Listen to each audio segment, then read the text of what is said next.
This recording is from the British Council. Kira, have you heard John isn't coming back and they might even fire him? No, I knew he was away, but I thought it was for personal reasons. I'm pretty sure that's not the full story. Have you ever worked with him? A long time ago, but, well, I've heard stories about him for years. I've never worked with him directly, but I know people that have. And they say he was always shouting and screaming, threatening to fire people. And Suzanne told me he took credit for one of her ideas. She had this idea for a project and she brought it up at the monthly creative workshop and he liked it, everybody did. But she saw the notes from the meeting and there was no mention of her name anywhere.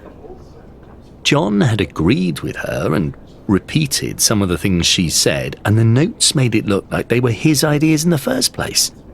He made her do all the work planning it. Then when the project actually got started, it was that Cars one. Suzanne was moved to something else. It won an award, didn't it? Yeah, but Suzanne didn't get to share it. There was zero recognition of her contribution. She was furious, but she couldn't do anything about it. Not if she wanted to keep her job. Yeah, it's almost impossible to report people who are as high up as John is. Or was. How did you find working with him then? Well, you know what you said about him shouting at people? I've been in meetings with him and we all learned to keep our mouths shut. It was horrible. People were genuinely afraid of him. Did you ever see him stealing people's ideas? It was never that obvious. He was a genius. He had incredible vision, but, there was a whole team of people working with him. Not every single idea came from him, and after a while, it's not easy to say, oh, this idea was mine and this idea was yours.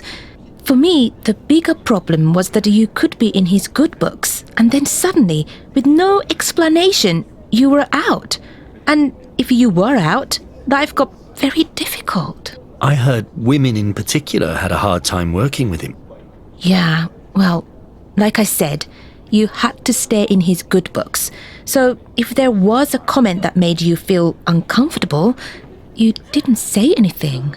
Did that happen to you?